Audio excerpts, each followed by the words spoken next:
उनका अब तक का कंटेंट था न्यूडिटी प्रमोट करना।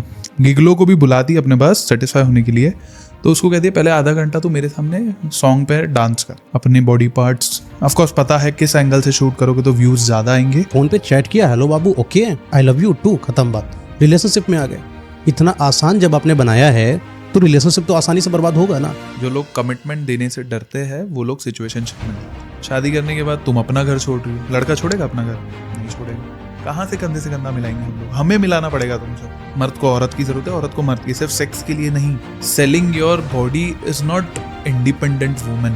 फ्रीडम ये नहीं होता। मेरे बाप बनने की कोशिश मत करो। बाप मेरा एक ही अच्छा लगेगा, दो नहीं। ये वर्ड जो यूज करा जा रहा है, तो क्या लेके आई हो? नौकर लेके आई हो? हिंदू, मुस्लिम, सिख, ईसाई जो भी हो, किसी को तो अपने ऊपर मानो। अहंकार रावण का नहीं टिका यार, तुम क्या मानो यार किसी को।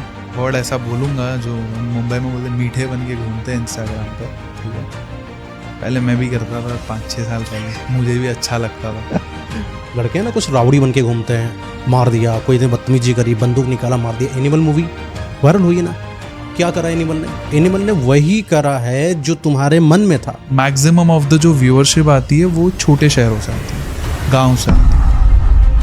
बड़े शहरों वालों के पास, जैसे आपके और मेरे पास, ये टाइम नहीं है कि मैं हर फिल्म पहले दिन पे जाके देखूं। शादी हमेशा एक कॉमा है, फुल स्टॉप नहीं है। कॉमा के बाद हम बहुत कुछ लिखते हैं, बट हम लोग ने मैरिज को क्या कर दिया है, स्टॉप लगा दिया कि हाँ शादी हो गई, अब बस तुम इसकी वो तुम्हारा, बात खत्म।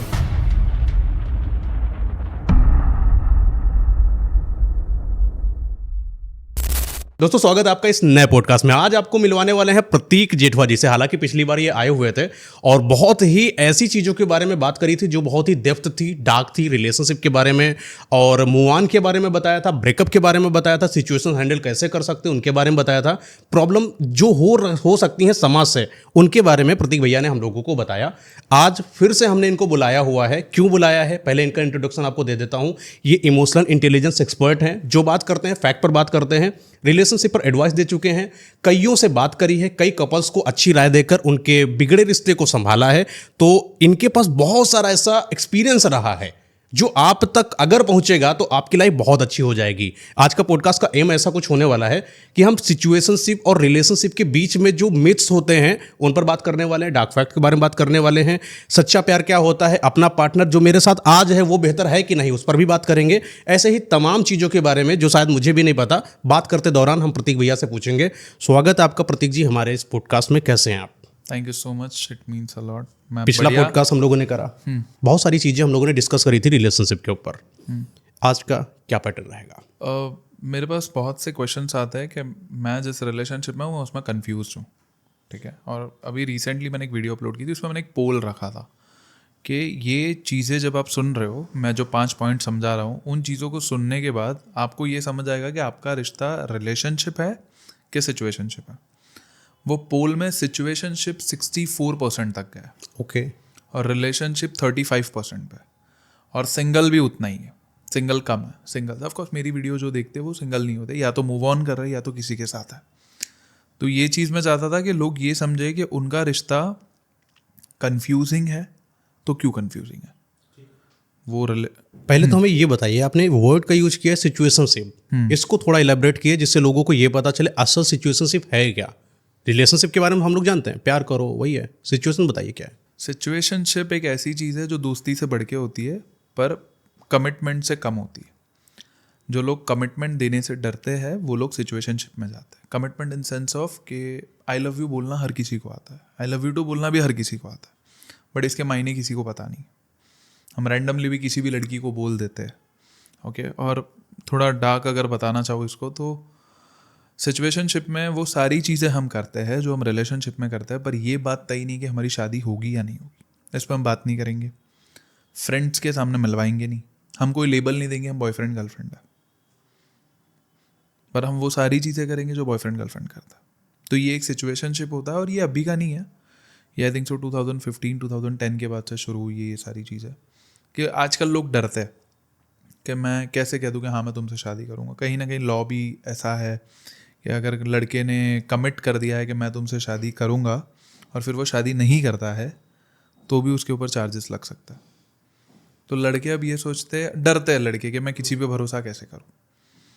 तो वो सोचते हैं कि फिजिकल तो मिल रहा है, राइट। लड़की ये सोचती है कि कहीं ना कहीं ऐसा हो जाता है दोनों के बीच में, लड़का लड़की के बीच में, कि एक को प्यार है मतलब वन साइडेड, और दूसरे को पता है प्यार है तो उसका फ़ायदा उठाना है। तो ये भी एक सिचुएशनशिप है। फाइनेंशियली हो गया, इंटीमेसी हो गई, या जैसे कुछ लड़कियां होती है अपने बॉयफ्रेंड अगर टाइम नहीं दे रहे, या फिर कुछ हस्बैंड्स टाइम नहीं दे रहे, तो उस मोमेंट पे मैं किससे बात करूं, तो वो भी एक सिचुएशनशिप क्रिएट कर रही है। वो सिचुएशन के हिसाब से किसी के साथ रिलेशनशिप बना रही है अपनी इमोशनल बैगेज को दूर करने के लिए, एंड फिजिकल बैगेज को, फिजिकल डैमेज जो हो रहा है उसको, मतलब फिजिकली उसको समझो सेटिस्फाई नहीं हो रही है अपने पार्टनर से, तो किसी और से सेटिस्फाई हो रही है, तो वो भी एक सिचुएशनशिप है। अच्छा। तो सिचुएशन को देख के हम किसी के साथ रिश्ता बनाए, इसको सो कॉल्ड कहते हैं सिचुएशनशिप। यानी कि हम लोगों ने जो अभी तक ये सुना है सिचुएशनशिप के बारे में कि एक पार्टनर है, अगर सही लगा तो ठीक है, वरना कोई बात नहीं, बस इतना ही नहीं है सिचुएशनशिप, और डेप्थ है। डेप्थ है बहुत। अच्छा। सी ऐसी चीज़ है, जब मैं लोगों से बात करता हूँ, पहले मुझे भी ऐसा ही लगता था कि सिचुएशनशिप लोग मज़े के लिए बनाते हैं, हाँ, बट सच बताओ तो फिजिकल इंटीमेसी के लिए जो चीटिंग होती है वो सिर्फ लड़के करते हैं, लड़कियां नहीं करती फिजिकल इंटीमेसी के लिए चीटिंग। उनको कहीं ना कहीं, क्योंकि जब वो फिजिकल हो जाएगी उसको प्यार हो जाएगा। तो जो सिचुएशनशिप पहले मैं जो समझता था 5-6 साल पहले, उसको मुझे ऐसा लगता था कि लड़का यूज़ करना चाह रहा है इसलिए रह रहा है लड़कियों का, बट कहीं ना कहीं ऐसा है कि कोई इंसान इमोशनली ड्रेन्ड है तो वो तुम्हारा इमोशनली यूज़ कर रहा है। कोई इंसान फाइनेंशियली सपोर्ट, मतलब नहीं है, पैसा नहीं है उसके पास। एक केस है मेरे पास, मैं केस स्टडी ऑफकोर्स हर किसी को समझाता हूँ। एक वुमन है जिनकी शादी हो चुकी है, 10 साल से अपने पति के साथ बन नहीं रही है, एक ही घर में रहता है, पति बीमार है तो फिजिकल इंटीमेसी भी है नहीं, और ड्रिंक की प्रॉब्लम है, उस चक्कर में सारी चीज़ें प्रॉब्लम हो रही है।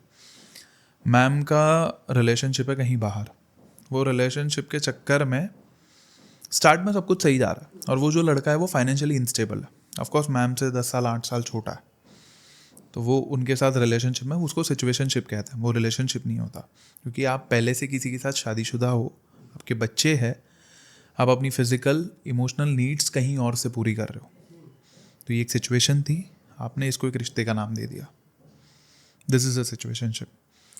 अब पता चलता है कि वो जो लड़का है वो किसी और से प्यार करता है। ऑफकोर्स वो भी जानता है यार 10 साल बड़ी है मुझसे, कोई फ्यूचर तो है नहीं, और कोई क्यों रहेगा 10 साल बड़ी औरत के साथ जब वो शादीशुदा है, तो वो क्यों आया था? रिस्पॉन्सिबिलिटी नहीं चाहिए थी, कमिटमेंट नहीं देनी थी, तभी तो तुम्हारा, और तुमसे पैसा भी मिल रहा है, तुम उसकी शुगर मम्मी बन चुकी हो। तो ये एक सिचुएशन थी, इसको हमने एक रिश्ते का नाम दे दिया। अब मैम को ये डिप्रेशन और एंजाइटी खाए जा रही है कि अब ये लड़का भी मुझे पहले जैसे ट्रीट नहीं कर रहा, मैं उसको पैसा आज भी देती हूँ, वो कहता है तब मैं फिजिकल भी होती हूँ, पर मेरे इमोशंस का क्या? मैंने हमेशा कहा है कि लड़की जब आपके साथ फिजिकल होगी तो उसको आपसे प्यार होगा, कनेक्ट हो जाएगा, कनेक्ट हो जाएगी। हमारे जैसा नहीं है, लड़कों को लस्ट रिलीज होता है, वुमेन्स के हार्मोन्स थोड़े अलग होते हैं। तो ये अब रिश्ता ऐसा हो गया है कि ना मैम अपने हस्बैंड के पास जा सकती है, ना इस इंसान के साथ रह सकती है, और अब अगर दूसरा बंदा भी ढूंढेगी तो वो भी सिचुएशनशिप में ही जाएगी। अब इन सारी चीज़ों से मैं एक चीज़ समझाना चाहता हूँ, आपकी एज कोई भी हो, सिचुएशनशिप में मत जाना, इसका कोई अंत नहीं है। आप एक साथ 10 लोगों के साथ भी सिचुएशनशिप क्रिएट कर सकते हो, किसी से पैसे, किसी से फिजिकल, किसी से इमोशन, किसी से शादी, but what is the future? और सिचुएशनशिप इसलिए मैं मना करता हूँ, जो करियर ओरिएंटेड लोग होते हैं, जिनको जिंदगी में कुछ करना है, लाइफ में कुछ बनना है, तो ये टाइम पास में मत पड़ो यार, रिश्ते टाइम पास के लिए नहीं बनाया जाता। तो वह क्यों नहीं जानता? जैसे कि आपने बताया कि सिचुएशनशिप गलत है, हमारे माँ बाप ने भी हम लोगों को यही बताया कि अगर आपका कोई एक पार्टनर है और दूसरे पार्टनर के साथ जा रहे हो तो धोखा है, हर जगह पर लिखा है, धोखेबाजी, चीटिंग के कई सारे अपने अपने डेफिनेशन हैं।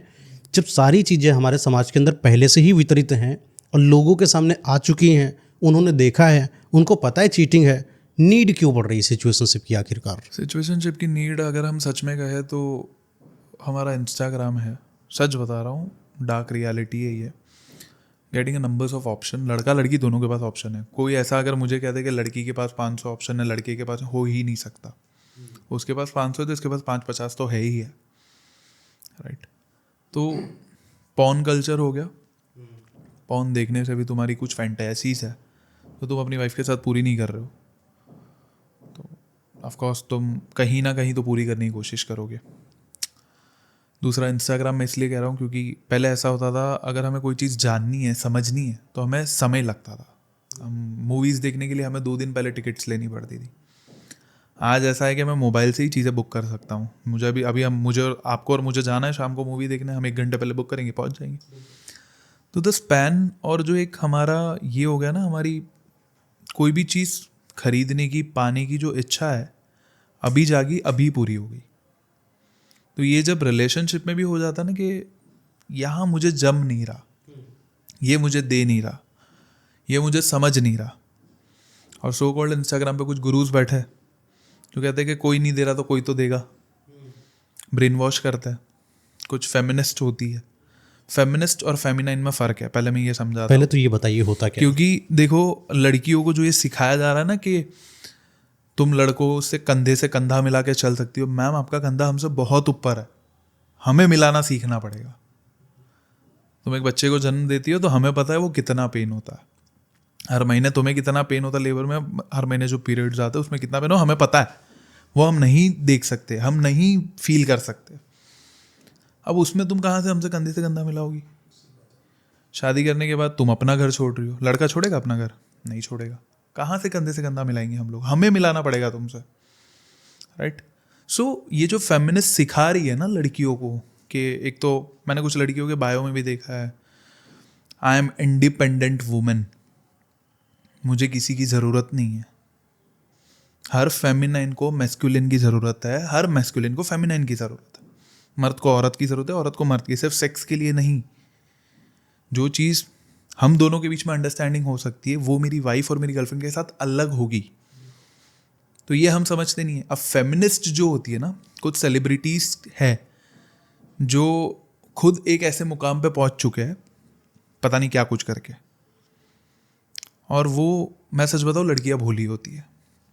उनको जब कोई फीमेल समझाती है ना तो उनको ऐसा लगता है कि ये हमारा मसीहा है, ये हमारे हक में बोल रही है। मैं ये नहीं कहता हर लड़की के साथ ऐसा हो रहा, कुछ ऐसी प्रताड़ित औरतें हैं जिनके साथ बुरा हो रहा, बट उन तक वो वीडियो पहुंचती ही नहीं है।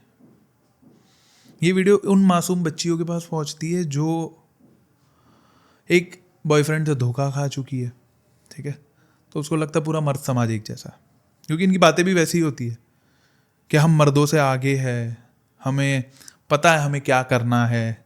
फिर उनकी वीडियोस भी थोड़ी एक्सपोज करने वाली होती है। Selling your body is not independent women. Freedom ये नहीं होता। फ्रीडम, मैं जानता हूँ कुछ ऐसे गांव खेड़े हैं आज भी जिसके अंदर लड़कियों को, सच बताओ तो, घर से बाहर निकलना भी अलाउड नहीं है, करेक्ट। उनके लिए हमें बात करनी चाहिए ना, उन तक वीडियो तो पहुंचनी नहीं वाली, तो तुम वीडियो के अंदर क्यों ज्ञान दे रहे हो? वो वीडियो कहाँ पहुंचती है? वही सो कॉल्ड जेनजीज के पास पहुंचती है, जो आजकल के बच्चे हैं, 18 साल 15 साल की लड़की है, 20 साल की लड़की है, उसके पास पहुंचती है। तो उसका माइंडसेट क्या है? वो फेमिनिस्ट जो है ऐसा समझा, देखो फेमिनिस्ट को मैं कैसे कहूँगा कि एक लड़की को अगर मैं पूछता हूँ कि तुम लड़कों पे भरोसा क्यों नहीं कर रही, यदि मेरा पास्ट टॉक्सिक था, ये टॉक्सिक वर्ड तुमको किसने सिखाया? इंस्टाग्राम ने सिखाया। कैसे सिखाया? टॉक्सिसिटी एक सिंपल सी चीज़ है। मैं अगर शुगर हद से ज़्यादा खाऊंगा तो वो मेरे बॉडी के लिए टॉक्सिक बन गई है। कड़वा भी हद से ज़्यादा खाऊंगा तो मेरे बॉडी के लिए ख़राब है, टॉक्सिक बन रहा है वो। आप कहते हो तुम्हारा एक्स टॉक्सिक था, क्यों टॉक्सिक था? मैं सेशन में पूछता हूँ ये क्वेश्चन, क्यों तुम्हें ऐसा लगता है वो टॉक्सिक था? मुझे मेरे दोस्त से बात नहीं करने देता था, मुझे अकेले घूमने नहीं जाने देता था, मेरे सारे फ्रेंड्स छुड़वा दिए उसने। मेरा कोई मेल बेस्ट फ्रेंड नहीं है। कोई लड़की से दोस्ती तोड़वा रहा है तो गलत है, कोई लड़के से अगर तोड़वा रहा है तो उसने कुछ देखा है। नहीं, बट यहाँ पर भी एक पॉइंट वाली बात है, लड़की से भी दोस्ती। कई सारे ऐसे केसेस देखे गए हैं जहाँ पर बाथरूम में कैमरा लगवाया है, फीमेल ही जो हॉस्टल है वहीं की लड़कियों ने कैमरा लगा रखा है। क्यों? क्योंकि वो बाहर के सरगना जहाँ उनके लड़के दोस्त हैं वो भी उनको इन्फ्लुएंस करके कि इस लड़की का मुझे वीडियो चाहिए। करेक्ट, समझ रहे हो बात? ये लड़की मेरी वाली बना दो। होता ना लड़कों में, अगर दोस्त है उनका फ्रेंड है, बेस्ट फ्रेंड है, लड़की किसी से कोई दोस्ती करवा किसी दोस्ती करा दो, मेरे लिए गर्लफ्रेंड बनवा दो, ये जो लैंग्वेज है, तो लड़कियों को लड़कों से सेफ होने से भी ज़्यादा लड़कियों से सेफ होना जरूरी है। वो इंस्टिंक्ट आपने अभी एक चीज़ बोली कि लड़कियों को लड़कियां जल्दी इन्फ्लुएंस कर सकती हैं, समझ रहे बात को? करेक्ट। लड़कों में तो बाउंड्री आ जाती है, लड़कियों से बाउंड्री खत्म हो गई। बट ये टॉक्सिसिटी के नाम पे जब लड़कियां कहती है ना कि मेरा एक्स टॉक्सिक है, तो मैं ये कहता हूँ कि चलो तुम्हें अपनी फैमिली से दूर करवा देता है तो टॉक्सिक है। आज एक बात बताऊंगा, चलो मुझे कोई कहता है कि जो मेरे साथ बंदा बैठा है वो मेरी संगत अच्छी नहीं है, ठीक है, मैं उसकी बात मानूंगा। मेरी फैमिली की संगत अच्छी नहीं है, दैट इज अ टॉक्सिसिटी। वो बंदा तुम्हें उन लड़कों से दूर करवा रहा है जिनके इंटेंशंस वो जानता है, तो वो टॉक्सिक नहीं है। तो ये मैं जब पूछता हूँ तो मुझे कहते हैं कि वो टॉक्सिक, बोला इन शॉर्ट मैम सीधा बोलोगे वो खुलेआम चीट नहीं करने दे रहा था तुम्हें, राइट? तो उसमें वो चुप बैठ जाएगी। ऑफ कोर्स मैं तो कोच हूँ ना उस मोमेंट पे, टीचर हूँ, तो मुझे कुछ समझा सुना नहीं सकती। ऐसे केसेस बहुत सारे आते हैं। तो मैं सिंपली ये कहता हूँ कि जब हाँ, एक और एग्जांपल है, यूट्यूब पे वीडियोस आती है रिएक्शन, हम क्वेश्चन पूछते हैं रोड पे जाके कि अगर आपका बॉयफ्रेंड आपको कहे कि अपने मेल फ्रेंड को ब्लॉक कर दो, तो आप करोगी? तो वो लड़कियों का आंसर क्या है पता है? मैं किसी के कहने पे अपने फ्रेंड को क्यों ब्लॉक करूं? मतलब जिसके साथ तुम रिलेशनशिप में हो, ऑफ कोर्स तुम उससे शादी करोगी, तो वो किसी है। You should never say that word ना, दिस इज अ सिचुएशनशिप, क्योंकि तुमने कमिटमेंट दी ही नहीं, तुमने ये सोचा ही नहीं कि मैं इसके साथ फ्यूचर बनाऊंगी। जो लड़की ये सोच ले कि मैं इससे शादी बनाऊंगी, वो किसी तो नहीं बोलेगी। कहीं ना कहीं वो रिश्ता तुमने बनाया ही नहीं, तुम्हें पता ही नहीं है रिलेशनशिप होती क्या। वो लड़के ने तुम्हें 4 फूल दे दिए, 2 दिन बर्गर खिला दिया, 4 दिन घुमाने ले गया, बड़े बड़े लोगों के सामने ले गया, तुम मान गई, फिसल गई। पर तुम्हें ये नहीं पता, तुम उससे पूछ भी नहीं सकती कि हमारा फ्यूचर है, तुम करना क्या चाहते हो, तुम्हारा पास्ट क्या था, तुम क्या सोचते हो करियर को लेके, करेक्ट? ये सारी चीज़ें तुम पूछोगे नहीं। अब तुम्हें ही नहीं पता कि वो तुम्हारा बॉयफ्रेंड है कि मेल बेस्ट फ्रेंड है कि क्या है।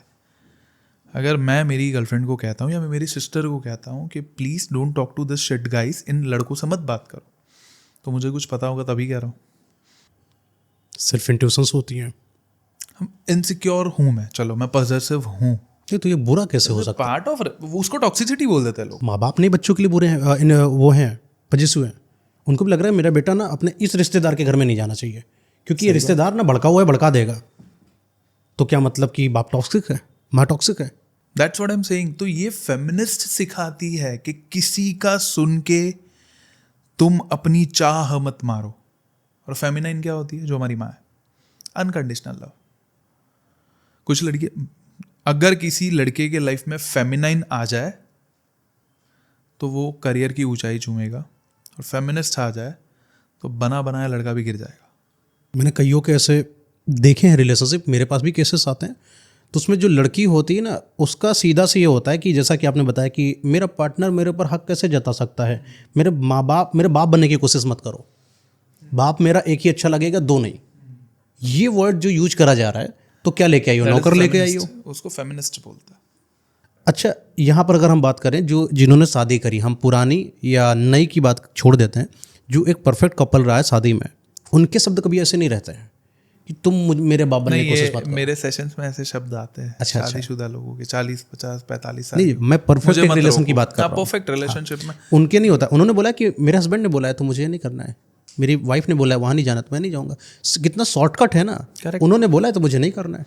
अब आप मुझसे अगर पूछते हो कि प्रतीक भाई आओगे, तो मैं अगर ये कहता हूँ कि मैं मेरी गर्लफ्रेंड को पूछ के बता रहा हूँ, या मम्मी को पूछ के बता रहा हूँ, या मेरी वाइफ को पूछ के, तो मैं जोरू का गुलाम नहीं हूँ, मैं रिस्पेक्ट करता हूँ उसकी, ठीक है? अभी इसमें इतना मैस्कुलिनिटी मतलब इतना वो क्या बोलते हैं, सिग्मा लोग सिखाते हैं ना, बी ए सिग्मा मेल।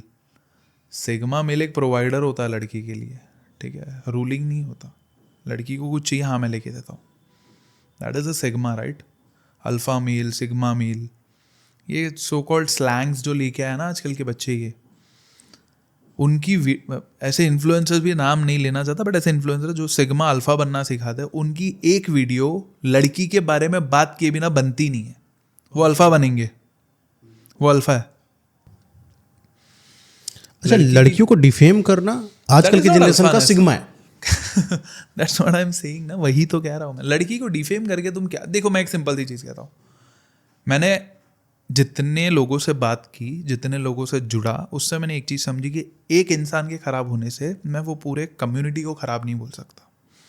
जो हमारे आजकल के रिलेशनशिप में मैं जब लाइव रहता हूँ तो उसमें मुझे एक चीज़ कहती है कि मुझे प्यार ही नहीं करना, मर्द जात बेकार है, औरत जात बेकार है।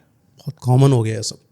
एक इंसान खराब निकला अभी तो भैया, और उनकी उम्र है 19 साल 18 साल। अरे तुम ऑफिस में आओ, जो पॉलिटिक्स खेली जाएगी तुम्हारे साथ वो तुम्हारी फीमेल ही खेलेगी या फिर तुम्हारा मेल ही खेलेगा तुम्हारे साथ। इस चीज़ को थोड़ा डेप्थ में चलते हैं। हाँ ज़रूर। जैसे कि आपने बताया था कि एक लड़की है, एक लड़का है, 4 फूल दे देता है और अच्छे लोगों के सामने बिठा देता है, थोड़ा रिचनेस दिखा देता है, गाड़ी, घर, पैसा, आईफोन।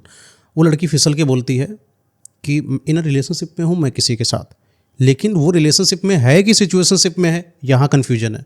मुझे लगता है कि शादी किसी से कर लेना सिर्फ वर्ड नहीं होता कि शादी कर लिया, बहुत कुछ होता है। सास, बहू, घर, ननद, ये मंडप, ये खर्चा, समझ रहे, सब कुछ होता है ना। तो रिलेशनशिप को इतना आसान कैसे कर दिया गया कि फ़ोन पे चैट किया, हेलो बाबू, okay, I love you too, ख़त्म बात, रिलेशनशिप में आ गए। इतना आसान जब आपने बनाया है तो रिलेशनशिप तो आसानी से बर्बाद होगा ना। करेक्ट। उसके भी मेजरमेंट लेके आते हैं। आप बताइए खराब रिलेशनशिप पहले कैसा होता है, फिर आप बताइए अच्छा रिलेशनशिप कैसा होता है। अनहेल्दी और हेल्दी रिलेशनशिप, ये 2 फैक्टर्स होते हैं। अनहेल्दी रिलेशनशिप वो होता है जो पहले कंफ्यूजिंग होता है। जिस पार्टनर के साथ आप हो, आप कंफ्यूज हो कि मैं हूँ नहीं हूँ, इसके साथ मैं फ्यूचर देखूँ नहीं देखूँ, तो तोड़ दो। हेल्दी रिलेशनशिप में आपको ये ख्याल ही नहीं आएगा कि मैं इसके साथ रहूँ या ना रहूँ। ठीक है, ये 2 चीज़ें हो गई।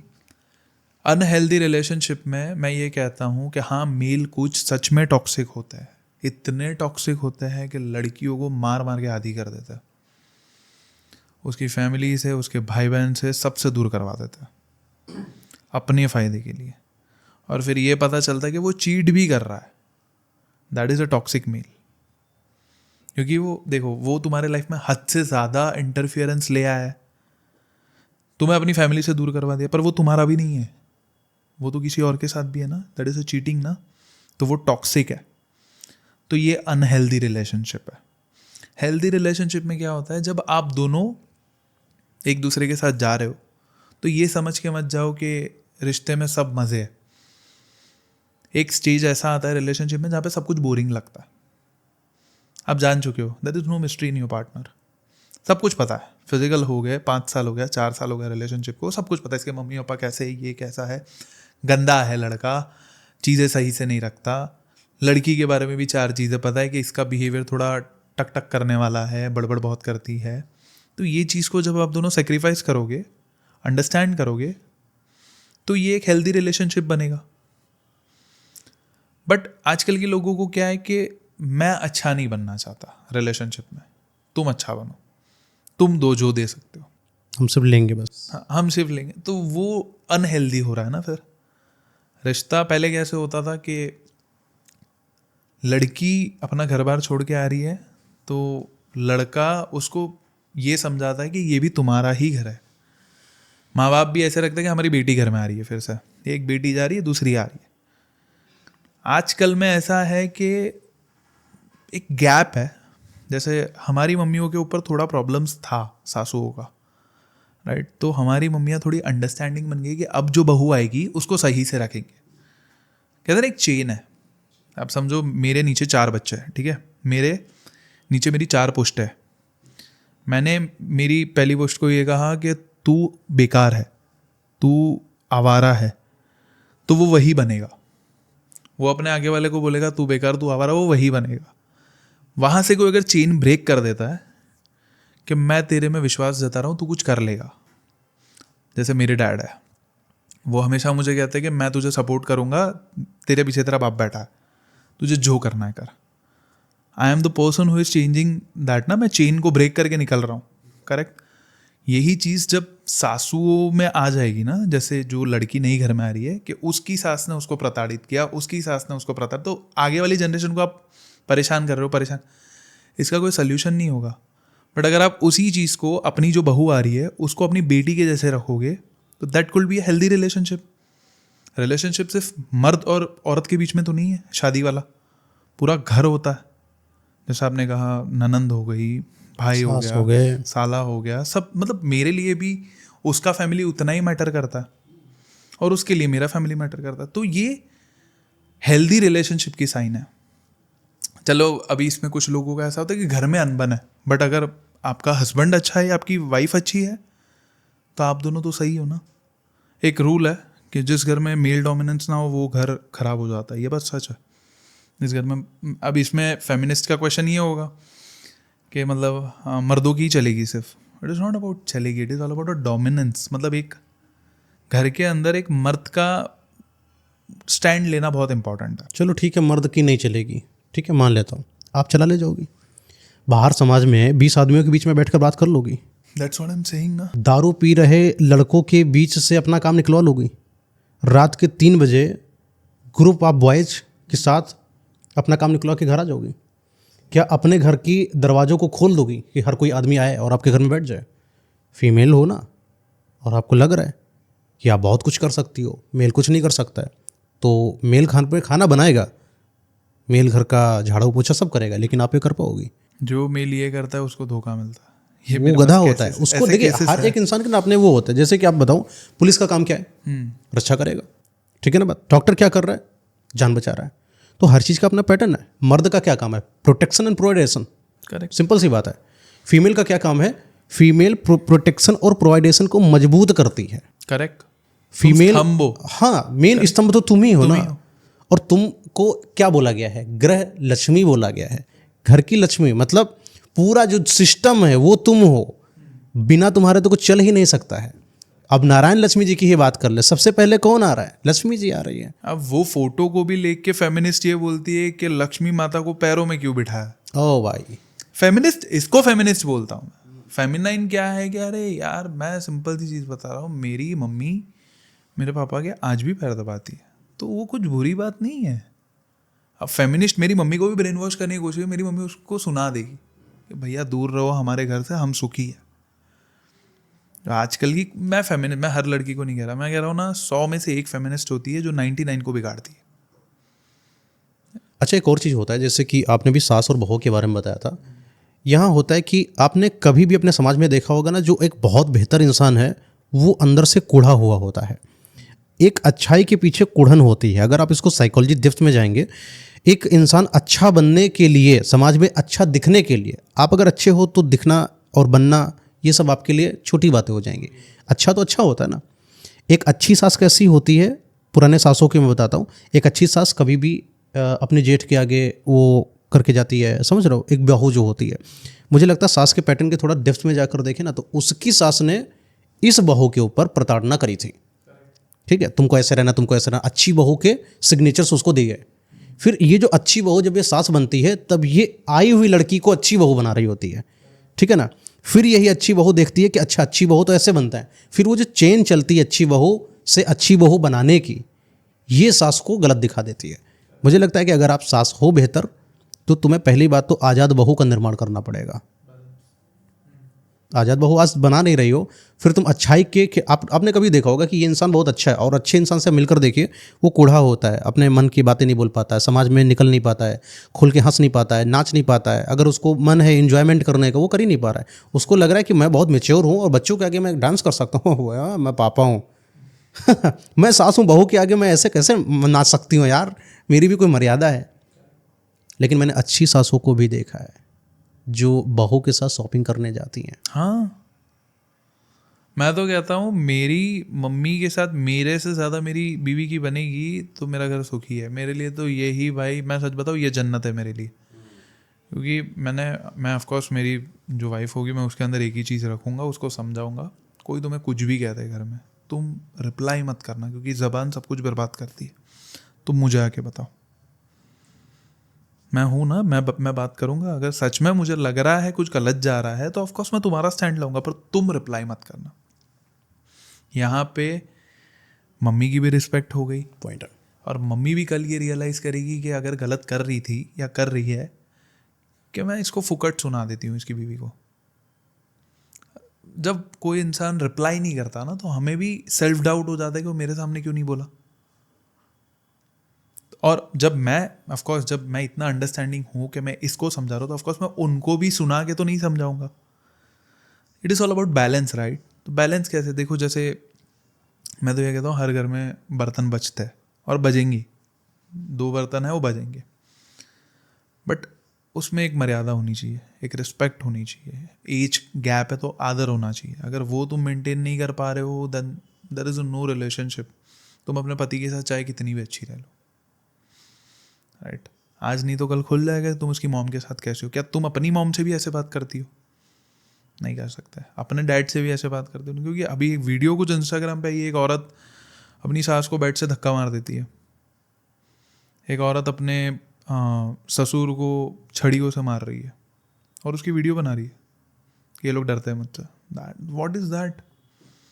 वही चीज़, चलो मैं ये कहता हूँ, चलो तुम्हें मज़ा आ रहा है, तुम्हारा भाई जो है उसकी बीवी आके तुम्हारे माँ बाप को ऐसे मारेगी तो वो नहीं चलेगा. बैलेंस क्रिएट करो ना. तुम्हारे घर पे भाई है, अब इसको हम रिलेशनशिप में भी ले आते हैं. कोई भी लड़की अपने कैरेक्टर को अपने भाई की वाइफ में नहीं देखना चाहती.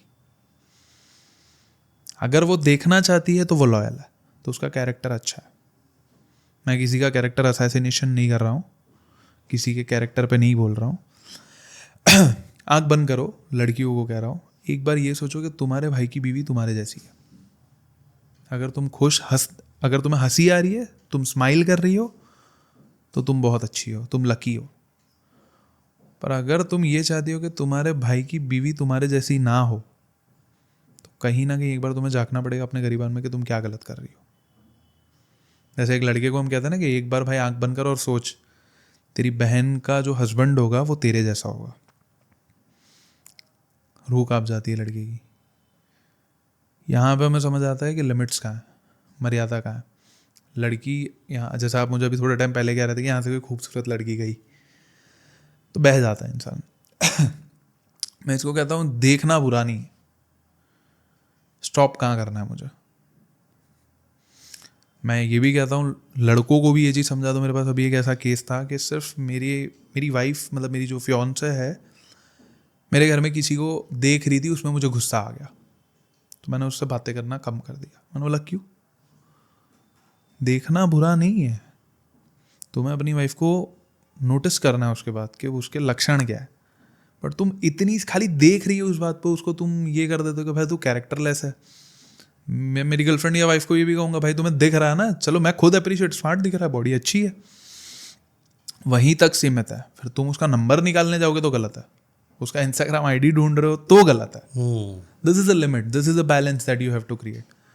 वरना कोई ये कहता है कि मैं किसी लड़की को देखता ही नहीं. अरे भाई, हमारे पापा भी देखते हैं, हमारा बेटा भी देखेगा, हम भी देखते हैं, हर लड़का देखता है यार. अगर अच्छी बंदी जा रही है, कोई अच्छी लड़की दिखने वाली, कोई खूबसूरत इंसान जा रहा है, लड़की छोड़ दो, that is a centre of attraction हर किसी की. अब हम रूम में बैठे, कोई आ जाए 6 फुट लंबा तगड़ा लड़का जो स्मार्ट दिख रहा है, जिसकी बॉडी अच्छी, हम दोनों देखेंगे उसको.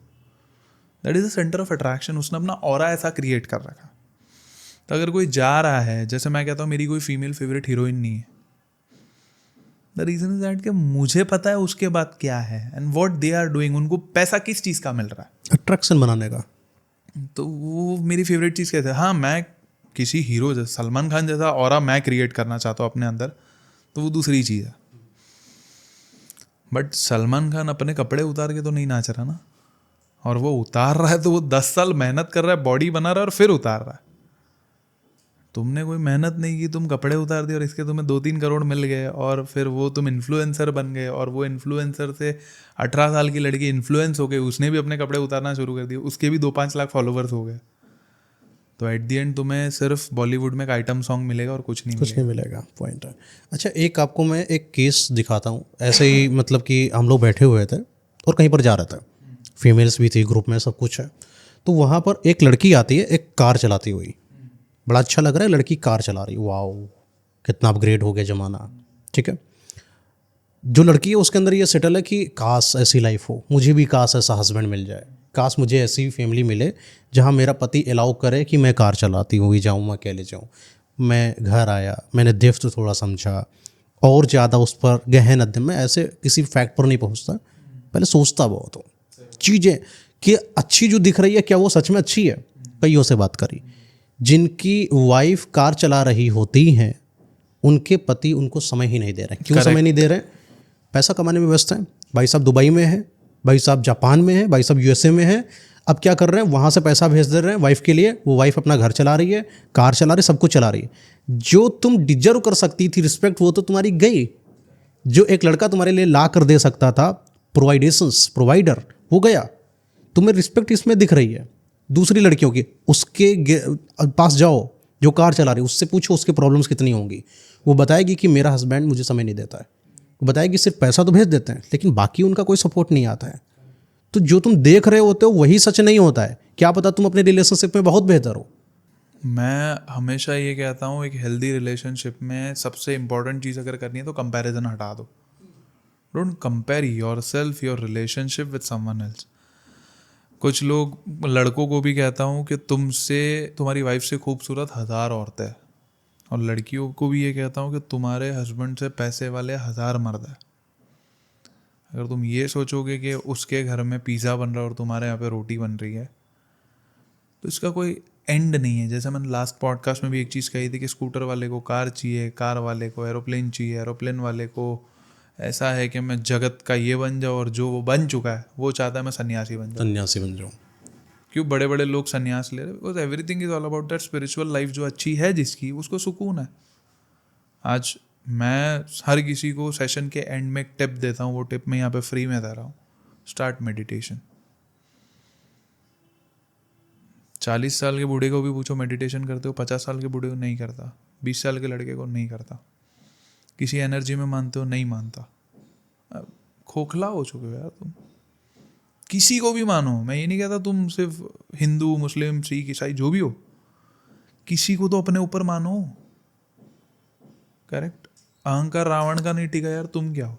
मानो यार किसी को। और क्या। मैं अपने काम की पूजा करता हूँ। आपने देखा होगा सेशन शुरू होने से पहले मैं 2-5 मिनट शांत बैठा रहता हूँ। That is the stuff that कि मैं इस रूम की एनर्जी को एब्जॉर्ब करने की कोशिश कर रहा हूँ। मैं देख रहा हूँ कि मैं कैसे शांत हो सकता हूँ, क्योंकि अगर मैं शांत हूँ तो जो मैं बोल रहा हूँ उसमें वजन है। मैं सीढ़ियाँ चढ़ के ऊपर आया, मैं कुछ भी बोलूँगा। I just take my own time ना। मेडिटेशन क्या करता है, जैसे हमारे बॉडी को भूख की ज़रूरत है, प्लांट को फॉस्फोरस की ज़रूरत है, प्लांट को धूप की ज़रूरत है, हमें भूख की ज़रूरत है, वैसे हमारे दिमाग को भी कुछ चाहिए, शांति दो उसको। तुम्हारा रिश्ता अपने आप सही होगा। तुम्हारे मन में शांति क्यों नहीं? क्योंकि तुम्हें ये चीज़ जो है ना, ये सबसे बुरी चीज़ है। टंग उंगलियां चलती ही रहती है। मेरी खुद की भी चलती है। मेरी फ्रेंड मुझे कहती है कि ये क्या पूरे दिन है रे। मैं बोला भाई मैं कंटेंट देख रहा हूँ, राइट, समझ रहा हूँ, प्रॉब्लम देख रहा हूँ मैं, right. I see, of course मैं उन लड़कियों को मैं एक चीज़ समझाना चाहूँगा जो लोग ये समझती है कि कपड़े उतार के पैसे आ रहे हैं, बहुत पैसा आएगा, फिर अंत क्या है? क्या तुम रोड पे ऐसे चल सकती हो नॉर्मली, जैसे नॉर्मल लड़कियां चलती है? तुम गोलगप्पे खाने जा सकती हो गली के बाहर, 4 जन आके छेड़ के चले जाएंगे क्योंकि तुम्हारी वीडियो वैसी है। There is no end. Stop comparing yourself. के ये नंबर गेम भी बहुत गंदा चल रहा है। ये फॉलोवर्स, वो followers, we both know that we are sitting on the same stage, और हम दोनों की बातें ऐसी होती है कि हम दोनों पुराने दोस्त हैं, right. There is no number game. चला गया अकाउंट, तब खत्म हो गया फॉलोवर। एक दिन इंस्टाग्राम उड़ जाए, इंटरनेट ही बंद हो जाए, छोड़ो, मैं घर से नीचे उतरूंगा, मेरे को मेरा सब्जी वाला बोलेगा भाई तू 10 रुपए दे, सब्जी लेके जा। Hold on, stop. अपनी स्किल सेट पे वर्क करो, अपनी वैल्यूज सेल करने पे वर्क करो। 2 तरीके के इन्फ्लुएंसर होता है। लड़के भी, जो एक थोड़ा वर्ड ऐसा बोलूँगा जो हम मुंबई में बोलते, मीठे बन के घूमते हैं इंस्टाग्राम पे, ठीक है। पहले मैं भी करता था 5-6 साल पहले, मुझे भी अच्छा लगता था। अब मैं वो देख के हंसता हूँ कि यार मैं भी ऐसा था। मैंने बंद कर दिया दूसरे अकाउंट पर रील्स पोस्ट करना। लिपसिंग करके चलो, अच्छी बात, if you are enjoying it, अच्छी बात।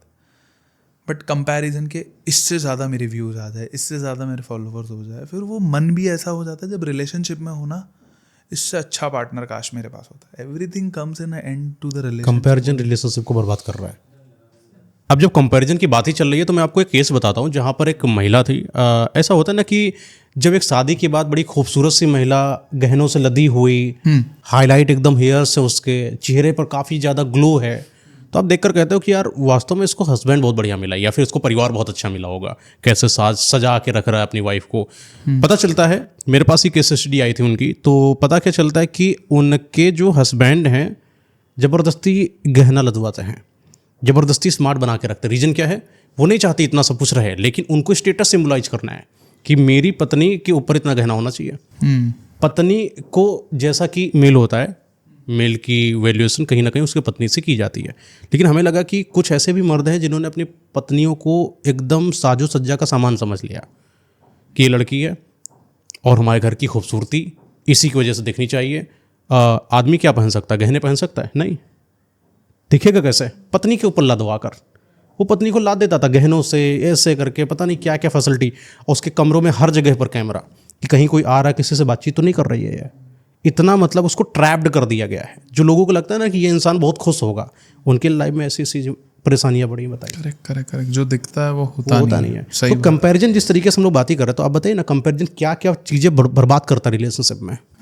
एक लाइन बहुत फेमस है कि जैसे मैंने कहा, दिखता है वो होता नहीं है। हमेशा हम समझते हैं कि ये आंटी या फिर ये फीमेल ज़्यादा घूम रही है, ज़्यादा पैसा लेके इधर उधर जा रही है। एक वेब सीरीज़ अभी मैंने जस्ट देखी है, वो सच में सबको सजेस्ट करूँगा, बहुत नेटफ्लिक्स पे है। वो वेब सीरीज़ के अंदर जितने उस स्पेसिफिक एरिया के, नोएडा के जितने उस एरिया के भाई लोग हैं, ठीक है, उनकी वाइफ उनसे फिजिकली सेटिस्फाइड नहीं है। क्रिमिनल्स हैं, भाई लोग हैं, बड़े बड़े बिग शॉट्स हैं। तो वो वेब सीरीज़ गिगलोस के ऊपर है। गिगलोस जैसे पुरुष वेश्या, ठीक है, जैसे फीमेल्स प्रोस्टिट्यूट्स होती है वैसे मेल प्रोस्टिट्यूट्स भी होते हैं फॉर सेटिस्फैक्शन। और नोएडा में ये मैंने पॉडकास्ट पे भी सुना है किसी के कि ऐसी सर्विसेज होती है। और इसमें ये होता है कि वो जो वहाँ के दो एक दूसरे के एनिमी हैं, वो दोनों की वाइफ एक ही गिगलो से सेटिस्फाई हो रही है। अब हर कोई ये सोचता होगा कि ये इतना बड़ा आदमी है तो इसकी वाइफ कितनी खुश होगी। बट ऐसा ज़रूरी नहीं है कि हस्बैंड बहुत पैसा हो, बिल्डर हो, ये हो वो हो तो उसकी वाइफ खुश है। और वो लोग सेटिस्फाइड फिजिकली भी नहीं है और इमोशनली भी नहीं है, इन सेंस ऑफ दोनों भाई है, दोनों गुंडागर्दी कर रहे हैं, दोनों बिग शॉट्स है, दोनों के पास टाइम नहीं है। एक महिला का ऐसा है कि मुझे सिर्फ सेक्स मशीन बना के रखा है कि मेरा काम है सिर्फ बच्चे पैदा करना। और दूसरी महिला का ऐसा है कि मेरे साथ मेरा हस्बैंड फिजिकल टच नहीं रख रहा। उस औरत को फिल्म देखने से ये समझ आता है कि जो नाच गाना होता है, जो रोमांटिक सॉन्ग होते हैं, वैसा ही रियल लाइफ में होना चाहिए। राइट, कंपैरिजन कि वैसी ही रियल लाइफ होगी तो मज़ा आएगा। और उसके हस्बैंड थोड़े बोरिंग किस्म के, वो उनका जो बिज़नेस है वो मेन बिज़नेस दिखाते हैं आलू भुजिया सेल करने का, बट वो बैक स्टेज पे 2 नंबर का धंधा करता है। तो वो अपनी बीवी को ये कहते कि नाच गाना मेरे सामने मत लाया करो, तुम्हें जो करना है तुम करो। उसको हद से ज़्यादा पैसा देते, तुम्हें पार्लर जाना ये लो पैसा। उनको डायबिटीज, जो भाई है उसको, तो फिजिकली ऑफकोर्स सेटिस्फाई नहीं कर पाता। आफ्टर द एज 35-40 नहीं कर सकता डायबिटीज़ पेशेंट। तो उस औरत ने घर बैठे बैठे मोबाइल से एक वेबसाइट ढूंढ ली जिस पर ऑनलाइन गिगलो बुक कर लिया और सर्विस ली। अब जो सर्विस देने वाला आदमी, उसकी भी एक बैक स्टोरी है। उसकी बैक स्टोरी ये है कि उसकी वाइफ को देने के लिए उसके पास पैसे नहीं है, ठीक है। तो जो उसकी वाइफ है, उसका भाई है, समाज मतलब, वो कहता है कि कुछ ऊपरी कमा लो तो मेरी बहन खुश रहेगी। यहाँ का केस ऐसा है, इसके पास पैसा बहुत है पर बहन खुश नहीं है। वहाँ का केस ऐसा है कि बहन खुश है, पैसा है, सब कुछ है, फिजिकल भी मिल रहा है पर हद से ज़्यादा है। So there is no limit of comparison, right. तीनों कंपेयर कर रहे हैं ना एक दूसरे से। एट द एंड जब ये गिगलो को भी बुलाती अपने पास सेटिस्फाई होने के लिए, तो उसको कहती है पहले आधा घंटा तो मेरे सामने सॉन्ग पे डांस कर, जो मेरे हस्बैंड नहीं करता बट बॉलीवुड में तो हीरो कर रहा है। बॉलीवुड की मूवीज़ बहुत अजीब होती है, ठीक है। या तो पहले क्या होता है, लड़का लड़की को देखता है, प्यार होता है, उसके पीछे गाने गाता है, उसको रोमांस करवाता है, या तो शादी होती है, या तो दोनों मर जाते हैं, या तो फिर डाइवोर्स होता है। यही स्टोरी है बॉलीवुड की। What is the real life शादी के बाद? मैं हमेशा मेरे वीडियोस में और मेरे लाइफ में कहता हूँ, शादी is not a full stop. बड़े बुजुर्ग कहते हैं शादी करवा दो, लौंडा जवान हो गया, सुधर जाएगा। शादी करवा दो इसकी, ये बिगड़ेगी, सुधर जाएगी। कोई ये नहीं सोचता शादी के बाद लाइफ क्या है। शादी हमेशा एक कॉमा है, फुल स्टॉप नहीं है। कॉमा के बाद हम बहुत कुछ लिखते हैं, बट हम लोग ने मैरिज को क्या कर दिया है, स्टॉप लगा दिया कि हाँ शादी हो गई, अब बस तुम इसकी, वो तुम्हारा, बात खत्म। यही सोच को जो हमारे जैसे लोग खोलते कि शादी के बाद एफर्ट्स नहीं देने, ऐसा तो नहीं लिखा कहीं पे। उल्टा शादी के बाद तुम्हारी रिस्पॉन्सिबिलिटी बढ़ेगी। तुम दोनों के वजह से कोई एक इंसान या एक मनुष्य आएगा इस दुनिया के अंदर, राइट? उसकी रिस्पॉन्सिबिलिटी बढ़ेगी। फिर तुम्हारा एक परिवार है, इसका एक परिवार है, तो वो दोनों को संभालने की भी रिस्पॉन्सिबिलिटी बढ़ेगी। और व्हाट वी से, शादी करा तो सुधर जाएगा। तो ये सीरीज से मैंने ये चीज़ देखी कि शादी के बाद भी कंपैरिजन चल ही रहा है। किसी का पैसों को लेके चल रहा है, किसी का फिजिकल को लेके चल रहा है, और किसी का सो कॉल्ड इमेजिनेशन वाला वर्ल्ड है, एक फिल्म लाइन वाला, कि फिल्म में करते तो हमारे हस्बैंड क्यों नहीं करते। तो आप कंपेयर मत करो। मैं ये कहता हूँ, आप हमारी वीडियोस देख के भी, जो हम रिलेशनशिप पे बात करने वाले लोग हैं, ठीक है, मैं खुद को भी इसमें शामिल करता हूँ, हमारी वीडियो में से जो अच्छे तत्व उठा सकते हो वो उठा लो। पर अगर आपके रिश्तों में वो बुरी चीज़ें नहीं हो रही है जो हम बता रहे हैं, कुछ रेड फ्लैग्स या रेड साइंस बता रहे हैं, वो नहीं है, तो उसको कंपेयर करके घुसोड़ो मत अपने वीडियो, अपने रियल लाइफ के अंदर। इस वजह से कुछ लोगों के ब्रेकअप होते हैं, और इंस्टाग्राम पे नंबर्स ऑफ लोग सिर्फ व्यूज़ के लिए रिलेशनशिप पे बातें करते हैं। उनका एक लंबा रिलेशनशिप रहा नहीं है, करेक्ट? हम आपकी वीडियो उठा ली, मेरी वीडियो उठा ली, डाल दी, same to same words, no experience in relationship. कुछ फीमेल इन्फ्लुएंसर्स मैंने देखी है, उनका अब तक का कंटेंट था न्यूडिटी प्रमोट करना, इनडायरेक्ट और डायरेक्ट, डांस करना, क्लीवेज दिखाना, अपने बॉडी पार्ट्स। ऑफकोर्स पता है किस एंगल से शूट करोगे तो व्यूज़ ज़्यादा आएंगे। मैं अभी भी लड़कियों को कहता हूँ ये चीज़ मत करना, इसका कोई फ्यूचर नहीं है। अगर ये किया तो ज़िंदगी में लॉयल लड़का भूल जाना। जो लड़के को लॉयल रहना ना, वो कभी तुमसे प्यार नहीं करेगा अगर तुम ये वीडियोस बना रही हो, करेक्ट? सो इन सेंस, तुम किसी को कंपेयर करके अपने अकाउंट पे चीज़ों डालोगी, तुम किसी को कंपेयर करके अपना रिश्ता सुधारोगी, सब बर्बाद है। मेरे वीडियो से जो अच्छी चीज़ है वो सीखो, दोनों मिल के सीखो।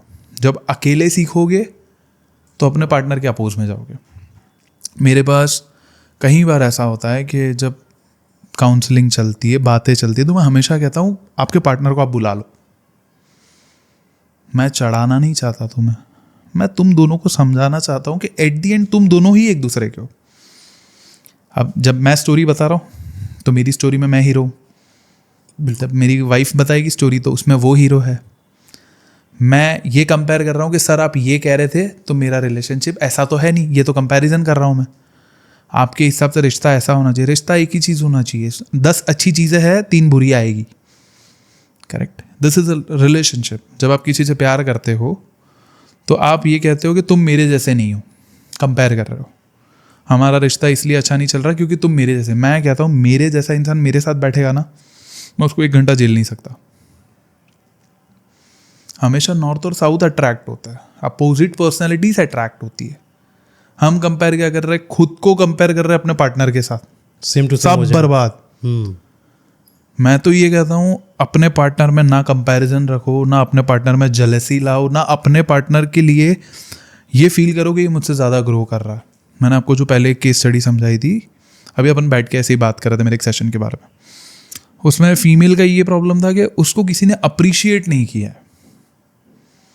मतलब कोई उसको ये नहीं कहता कि तुम अच्छा कर रही हो, ऐसा उसको लगता है, जबकि उसके हस्बैंड उसके लिए सब कुछ करता है, खाना बनाते हैं, बीमार गिरी तो पैर दबा के देते हैं, सब कुछ करते हैं। बट हम एक देखते हैं, एक बच्चा होता है, ठीक है, वो अपने माँ बाप से कहता है आप कभी मेरी तारीफ़ ही नहीं करते। माँ बाप कभी मुंह पे तारीफ़ नहीं करते बच्चों की, सोचते बिगड़ जाएगा। ऐसे ही हस्बैंड कभी कभी कुछ होते हैं जो थोड़े इंट्रोवर्ट्स होते हैं, जो मुंह पे तारीफ नहीं करते, बट वो तुम्हारी वैल्यू समझते हैं। अब तुम अपने हस्बैंड को उस लड़के से कंपेयर कर रही हो जो आज तुम्हारी लाइफ में आया है और जो तुम्हें खूबसूरत बोल रहा है, प्रीटी बोल रहा है, हॉट बोल रहा है, तो तुम्हें वैलिडेशंस मिल रहा है, अटेंशन मिल रहा है, और इस चक्कर में तुम अपने रिलेशनशिप को लात मार रही हो जिसके साथ तुम 10 साल 20 साल से रह रही हो। This is a comparison, everything is on comparison. पैसा comparison, sex life comparison, emotional comparison, हमारी वीडियोस कंपैरिजन। कुछ लोग तो, मैं सच बता रहा हूँ, मैंने फिल्म मेकिंग पढ़ी है, ठीक है, हमें स्क्रिप्ट बहुत अच्छे से लिखना आती है। मुझे पता है स्टार्टिंग के 6 सेकंड में क्या बोलना है कि जिससे वीडियो ऑडियंस बरकरार रहे, राइट। एल्गोरिदम हम सबको आता है अच्छे से, जो इन्फ्लुएंसर थे उनको पता है। बट सच में बात करो ना, ऐसा ब्रेन वॉश मत करो कंटेंट के अंदर कि किसी का रिश्ता टूट जाए। नहीं, तो आप एक बताइए ना कि जैसे ब्रेन वॉश कोई क्यों कर रहा है। मैंने अगर समाज के अंदर सिगरेट रखी है, मैंने अगर समाज के अंदर पपीता रखा है, सिलेक्ट तुम्हें करना है ना, कि ब्रेन वॉश कोई किसी को कर ही नहीं सकता जब तक आप इजाज़त नहीं दे रहे हो सामने वाले। करेक्ट। अब मैं ये चीज़ कहता हूँ कि हम जब बॉलीवुड की मूवीज़ देखते हैं, ठीक है, जब कबीर सिंह लोगों ने देखी थी, तेरे नाम देखी थी, कबीर सिंह छोड़ दो, तेरे नाम, एक रियल सिग्मा की बात करते हैं हम, ठीक है, उसके हेयर स्टाइल यूपी के हर लड़के ने करवाई थी, सलमान खान की हेयर स्टाइल, ये जो हेयर स्टाइल थी ना। तो what is like that, you know, brain wash कैसे होता है, जैसे जब आपका नाम हो जाता है ना, तो आप कुछ भी बोलते हो ना, बहुत सोच समझ के बोलना। आपने एक चीज़ नोटिस करी होगी, जैसे कि जो बॉलीवुड आपको लग रहा है ना बॉलीवुड ब्रेन वॉश कर रहा है, नहीं, बॉलीवुड कभी ब्रेन वॉश नहीं करता। बॉलीवुड आपकी इमेजिनेशन को रियलिटी में रिप्रेजेंट कर देता है। करेक्ट। आप, एक छोटी लड़की है, मैंने अभी कल ही बात कर रहा था, 10-12 साल की लड़की के अंदर क्या ख्याल चलता है, मेरा जो हस्बैंड होगा वो राजकुमार होगा, घोड़े से आ रहा होगा, ऐसे मुझे दादी ने स्टोरी वैसे पकड़ते हुए ऐसे ऐसे लेकर आ रहा होगा, रेड कारपेट होगी, उसके दिमाग में पहले से चल रहा है। करेक्ट। ठीक है ना। तो वो चीज बॉलीवुड ने क्या करा, दिखा रियलिटी में, तो वो इमेजिनेशन आपके जैसा रिलेवेंट हो गया ना। See, but it is all about that. मैं क्यों बोला कंपेयर मत करो, जब आप मेरी वीडियो देखते हो तो मेरे कुछ ऐसे वर्ड्स है जो शायद तुम्हारे रिश्तों में नहीं हो रहा, बट तुम कंपेयर करते हो कि ऐसा होगा। तो अभी आपको पता, रावड़ी की बात करें, लड़के हैं ना कुछ रावड़ी बन के घूमते हैं, मार दिया, कोई ने बदतमीजी करी, बंदूक निकाला, मार दिया। एनिमल मूवी वायरल हुई है ना, क्या करा एनिमल ने? एनिमल ने वही करा है जो तुम्हारे मन में था, वही उन्होंने रिप्रेजेंट, रिलेटेबल कंटेंट। अभी पुष्पा 3 में क्या हो रहा है, 2-3 इसमें क्या हो रहा है, जो तुम हो, बनना चाहते हो, वो तुमको बन के दिखा दिया। वो जो स्कैम्स नहीं चलते, स्कैम ये स्कैम वो, दुनियादारी, इतना पैसा कुछ नहीं था, गरीबों के पैसा निकाल दिया, ये तुम हो असल में, ये तुम रात में सोचते हो, वो बॉलीवुड ने निकाल दिया। Correct. But see what that's what I am saying ना, कि जब मैं सच बताऊँ, इंडिया का 80% पॉपुलेशन ऐसा है ना जो कुछ चीज़ों को देख के सीखता है, ठीक है, और मैक्सिमम ऑफ द जो व्यूअरशिप आती है वो छोटे शहरों से आती है, गांव से आती है। बड़े शहरों वालों के पास, जैसे आपके और मेरे पास, ये टाइम नहीं है कि मैं हर फिल्म पहले दिन पे जाके देखूँ। या हो सकता है कई की तो फिल्में ऐसे मिस हो गई, नहीं देखा, पता ही नहीं, मुझे तो पता भी नहीं कौन सी कब रिलीज हो गई। चलो पुष्पा 2 मैंने कब देखी, मैंने अभी रिसेंटली हफ्ते भर पहले देखी है, और अभी इसलिए देखी क्योंकि मैं जब मुंबई में था तो मेरे पास टाइम नहीं था, मतलब टाइम ज़्यादा था, तो मैं कहाँ स्पेंड करूँ, तो देख रहा तो देखा। अब कुछ लोगों का ऐसा है कि उसके लिए काम काज छोड़ के सुबह 6 बजे देखने जाना है क्योंकि सब देख रहे हैं। That is a comparison. See, entertainment है, एंटरटेनमेंट के जैसे लो। मैं मेरी वीडियोस में भी यही सिखाता हूँ कि मेरी वीडियो में ऐसा समझो, मेरे जो क्लाइंट्स होते हैं, जो सेशंस होते हैं, जो काउंसलिंग, उनको मैं क्लियर बोलता हूँ कि मेरे को अनफॉलो करो पहले। मैंने जो अभी तुम्हें समझाया, ऑफकोर्स मैंने भी तो एक ब्रेन वॉश डाला है तुम्हारे सर के अंदर, ब्रेन को संभालने की कोशिश करी है। अभी जैसे ब्रेन वॉश की बात ही चल रही है, तो मुझे लगता है कि ना ब्रेन वॉश अगर किसी को करना बहुत ज़्यादा आसान है तो लड़कियों को बहुत आसान है करना। जैसे कि अभी एक लड़की है जो शादी करना चाहती है, उनके माँ बाप की अगर हम बात करें, माँ बाप क्या देख रहे हैं लड़की के अंदर, कि लड़की के लिए एक बढ़िया परिवार मिल जाए, एक लड़का अच्छा मिल जाए। अच्छा, एक खूबसूरत लड़की है और एक दिमाग की बड़ी अच्छी लड़की है। खूबसूरत लड़की क्या सोच रही है कि मेरे पास तो ऑप्शन की कमी है ही नहीं, क्योंकि मैं तो ऑलरेडी बहुत खूबसूरत हूँ, मेरे पर तो पैसा लुटाएंगे ही। अच्छा, मैंने मर्दों की साइकोलॉजी बहुत यहाँ पर देखी। उनका क्या कहने का मतलब है कि मुझे अगर बीवी खूबसूरत मिल जाए तो बहुत अच्छी बात है, पैसा तो मैं कमा लूँगा। अगर इसके डिप्थ में आप थोड़ा समझोगे, उसने क्या बोला कि मैं पैसा खुद कमा लूँगा, यानी कि पैसे से तुम्हें खरीद रहा है। किस चीज़ को खरीद रहा है? तुम्हारी खूबसूरती को, यानी उसके पास अगर फ्रिज, वॉशिंग मशीन, मर्सिडीज गाड़ी, बढ़िया बंगलो है, तो खूबसूरत बीवी भी, ये भी तो उसका है, शौक है। लड़कियों को शौक के रूप में मर्दों ने रखा है पुराने ज़माने से, चाहे वो राजा महाराजा चाहे रहे हों, चाहे वो आजकल का समाज रहा हो। अगर आप एक लड़की हो और आपके अंदर कोई गुण नहीं है, कोई क्वालिटीज़ नहीं है आपके अंदर, लेकिन आपकी शादी फिर भी बहुत अच्छे परिवार में हुई जा रही है, अपने अंदर झांक कर देखो, तुम्हें खरीदा जा रहा है, तुम्हें सेक्सुअल मशीन बनाया जा रहा है, करेक्ट। तुम बच्चे पैदा करोगी, तुम उसकी रातों की जो लाइफ होती है उसको खूबसूरत बनाओगी, बाकी तुम्हारा कोई काम नहीं है। ना तुम्हें मैनेजमेंट आता है, पैसा क्या होता है, कैसे कमाना होता है, ये तुम्हें आता नहीं है, घर परिवार कैसे चलाना ये तुम्हें आता नहीं, सिर्फ तुम्हारे पास सिर्फ खूबसूरती है। कब तक चलेगी है? 10 साल, 5 साल, 6 साल, 8 साल, बस 40 बहुत हो गया भाई। आजकल की जिस तरीके से हमारे खान पीन है ना, मुश्किल से आप बहुत ज़्यादा 32-35 तक की पहुंच जाओ, बहुत ज़्यादा है। वो भी छोड़ दो, एक बार अब प्रेग्नेंट हो गए फिर सब कुछ खत्म हो गया। फिर सब कुछ अब एक जो खूबसूरत कम है, अगर लड़की वो बहुत ज़्यादा मेहनत करती है, पैसा कमाती है, तो उसके दिमाग में कम से कम इतना तो है कि मेरा वाला मुझे अगर छोड़ के चला जाता है या दुत्कारता है तो मेरे पास सिस्टम है, मैं अलग रह सकती हूँ, मैं चीज़ें कर सकती हूँ और उसके ऊपर डिपेंडेंट नहीं रहूँगी, उसका सहारा ही बनूंगी। मुझे लगता है कि ऐसी लड़की बनने पर फोकस करो जो बनाने वाली में से है। तुम एक लड़की हो, तुम पैसा कमा नहीं रहे हो, तुम तो बोझ हो ना। वो आदमी तुम्हें बोलेगा चलो भागो, तुम्हारी खूबसूरती खत्म, मेरे पास तो पैसा, मेरे पास और आ जाएगी। सही बात है। इसीलिए तलाक ज़्यादा होते हैं। तलाक या तो बहुत पढ़ी लिखी के हो जाते हैं या तो बिल्कुल भी एकदम बेकार है ना, बैलेंस नहीं हो पा रहा है। ये चीज़ थोड़ा बताइए, लड़कियों को थोड़ा समझाइए इस अभी चीज़ जो को। आपने जो समझा ना, वो एक फेमिनाइन समझाती है इस चीज़ को। फेमिनिस्ट और फेमिनाइन, मैंने एक थिन लाइन बोली थी, पता कि आपने दोनों फैक्टर्स में बात की, एक फैक्टर में बात नहीं की। आपने कहा कि जो अच्छी दिखती है और जो थोड़ी ठीक है, ऑफ कोर्स नहीं है अच्छी दिखती, बट वो मेहनती है और वो पैसा भी कमा सकती है। खूबसूरत लड़कियों का प्रॉब्लम ये है कि उसको ऐसा लगता है मैं हर चीज़ को अपनी खूबसूरती से मोह या फिर ऐसी चीज़ों में डाल दूंगी कि बाकी सारी चीज़ें वो भूल जाएगा। हाँ, मेल भूल जाएगा बाकी सारी चीज़ें। मैं कहता हूँ लड़का पैसे कमाना भी भूल जाता है अगर खूबसूरत लड़की साथ में हो, ठीक है। किस हद तक? किसी भी चीज़ का अति अच्छा नहीं है, एक्सट्रीम किसी भी चीज़ का अच्छा नहीं है। कहता है ना, ब्लैक और वाइट के बीच में जो ग्रे शेड्स है उसमें रहना होता है। मेल को नहीं समझ आता ये, मर्द को ब्लैक और वाइट ही समझ आता है, ग्रे शेड्स में औरतों को रहना होता है। मर्द का ऐसा है कि सेक्सुअली डिजायर्ड है तो एक्सट्रीम लेवल पे डिजायर्ड है, और नहीं है तो एक्सट्रीम लेवल पे नहीं है। करेक्ट। फीमेल्स का ऐसा नहीं, if they don't have mood off course they will stop, और अगर तुम्हारा है तो वो she will go with that also. खूबसूरती को कहते हैं ना ब्यूटी विद ब्रेन, हम लोग कहते हैं कि ऐसी चीज़ मिल जाए तो भाई बवाल है। ब्यूटी विद ब्रेन, जो खूबसूरत भी हो और दिमाग भी हो, स्किल भी हो, अच्छी भी दिख रही हो। मैं ऐसा नहीं कहता इंस्टाग्राम पे ऐसे इन्फ्लुएंसर्स नहीं है, हम ब्रेन वॉश की बात कर रहे थे, उसी पे रिलेट करते हैं कि ऐसी लड़कियां भी है जो अच्छी दिखती है और स्किल सेट सेल कर रही है, वैल्यू सेल कर रही है, ठीक है। अच्छी दिख रही है, कुछ इन्फ्लुएंसर्स का नाम नहीं लूँगा, जो डॉक्टर्स है, ठीक है।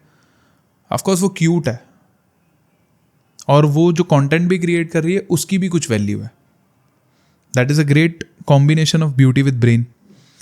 अब जो अच्छी दिख रही है वो सिर्फ लिपसिंग कर रही है और वायरल हो रही है, तो उसका कोई ये नहीं होगा। मतलब बुरी दिखने वाली क्या ब्रेन वॉश होगी कि अगर मैं इतनी अच्छी नहीं दिखती तो मैं कुछ कर नहीं सकती, इंस्टाग्राम में मैं कुछ कर नहीं सकती अगर मैं अच्छी नहीं दिखती। और जो अच्छी नहीं दिख रही, अगर वो ये समझ जाए एट अ मोमेंट कि मैं वैल्यू सेल कर सकती हूँ, मेरे पास कुछ स्किल्स है, मुझे एडिटिंग आती है, मुझे बोलना आता है, मेरी पिच अच्छी है गले की, मैं सिंगर बन सकती हूँ, या फिर मैं ऐसी चीज़ें कर सकती हूँ जो समाज में वैल्यू ऐड करे। करेक्ट। बहुत बड़ी बड़ी इन्फ्लुएंसर्स है ऐसी जो सच में वैल्यू सेल करके आगे गई, और बहुत ऐसी कुछ इन्फ्लुएंसर्स है जो सिर्फ, नाम नहीं लेना चाहूँगा बट सबको पता मैं किसकी बात कर रहा हूँ। वही दो चीज़ें आ गई कि अगर आपने जो है क्वालिटी दी है तो सम्मान मिलेगा इन फ्यूचर भी, अगर क्वालिटी नहीं दी है तो सम्मान वही दिखावा है, एक्सपोजर है। मैं अभी भी कह रहा हूँ इन्फ्लुएंसर्स जो भी, जैसे आप भी इन्फ्लुएंसर हो, मैं भी इन्फ्लुएंसर हूँ, हमारे कुछ एथिक्स है दोनों के भी। हम दोनों बातें करते हैं तो एथिकल बातें करते हैं। हम वो जिस चीज़ पे हम खुद मानते हैं वो चीज़ पे हम बात करते हैं, हम यहाँ वहाँ की बात नहीं करते। अब कुछ इन्फ्लुएंसर्स को मैं ये, जिसको बनना है, जैसे बहुत से लोग कहते हैं कि साइड हसल करो तो एक इंस्टाग्राम पेज खोल लो, एक यूट्यूब पेज खोल लो और अपना शुरू कर दो। बट करोगे क्या, ये सबसे ज़्यादा इम्पोर्टेंट है. अगर तुम वही, Instagram is so called porn बन चुका है, मैं सच बता रहा हूँ. Soft porn. ठीक है, वो 30 सेकेंड 40 सेकेंड 50 सेकेंड्स के पॉर्न आ गए अब इंस्टाग्राम पे. Girls are showing whatever they want to show, और लड़के तुम्हें मना नहीं करेंगे, उनको वही देखना है. भले उन्होंने कमेंट में लिख रखा है हाँ कि ये गलत है, हाँ, लेकिन देखा तो उन्होंने वो पूरा ही. वीडियो को 50 बार देखता है. अब मैं ये कहता हूँ, क्या तुम्हारे पापा और तुम्हारा भाई ये वीडियो देख सकते हैं? खुलेआम. खुले अपने अकेले में भी नहीं देख सकते, राइट? अब फेमिनिस्ट इसमें बोलेगी कि तुम मुझे जज कर रहे हो. तो ये इतनी बुरी चीज़ है ना कि यू हैव ब्यूटी. ठीक है, बहुत सी ऐसी इन्फ्लुएंसर है जो अच्छी दिखती है, बहुत अच्छी दिखती है. जैसे हम अगर नाम ले रहा हूँ, अनुष्का शर्मा की बात करें, बहुत अच्छी दिखती है. उसने बॉलीवुड छोड़ दिया, वो नहीं दिखती इतनी फिल्म्स में. उसको अपनी वर्थ पता चल गई है, इसीलिए डाइवोर्स नहीं हो रहा है. और जो दूसरी है वो ऐसा सोचती है मैं बहुत अच्छी दिखती हूँ, तो अब मुझे कोई भी मिल जाएगा. क्यों मिलेगा? यू जस्ट हैव टू, एक जो सबसे अच्छी लड़की दिखती है ना, उसको ये सोचना है कि तुम्हें मिल जाएगा तो क्यों मिलेगा. जो डाइवोर्स करके तुम बाहर निकलोगे, एक स्पेसिफिक एलिमनी मांग के जो तुम बाहर आ रही हो, 50 करोड़ 30 करोड़, बड़े बड़े जो दिग्गज सेलिब्रिटीज़ है, उनकी वाइफ डाइवोर्स करती है तो एलिमनी में 50 करोड़ 60 करोड़ सेटलमेंट अमाउंट है, वो मांग के तुम बाहर आ रही हो. अब तुम कहोगी कि मुझे समाज से फ़र्क नहीं पड़ता, समाज मेरे बारे में क्या बात करता है. तुम्हें वही लड़के मिलेंगे जो सिर्फ तुम्हें यूज़ करना चाहते हैं, क्योंकि उनको तुम्हारी मेंटालिटी पता है कि अगर तुम्हें कमिटमेंट दे दी तो उसके जेब से भी पैसा जाएगा. डाइवोर्स लेने से पहले ये चीज़ 10 बार, आपने जैसे कहा कि डाइवोर्स केस ज़्यादा बढ़ रहे हैं, तो ये लेने से पहले 10 बार सोचो, और शादी करने से पहले 50 बार सोचो. रिलेशनशिप में चलो गलत चले गए, पर उसको शादी में कन्वर्ट करना है कि नहीं, ये बहुत इंपॉर्टेंट है. अगर आपने किसी से भी शादी कर लिया, आप अपनी लाइफ बर्बाद कर दोगे. खूबसूरती का क्या कर लोगे? खूबसूरत से खूबसूरत लड़कियां हमारे पास आके काउंसलिंग लेती है कि हमारे हस्बैंड हमको देखते नहीं है, हमें अप्रिशिएट नहीं करते, हमें अच्छे से बात नहीं करते. मेरे पास है ऐसी वुमेंस की काउंसलिंग भी कि सच में अच्छी दिखती है. मैं प्रेस करता हूँ, मैं गलत तरीके से नहीं बोल रहा, बट हाँ अच्छी दिखती है, उनके हस्बैंड उन पर ध्यान नहीं देते. Beauty is not everything.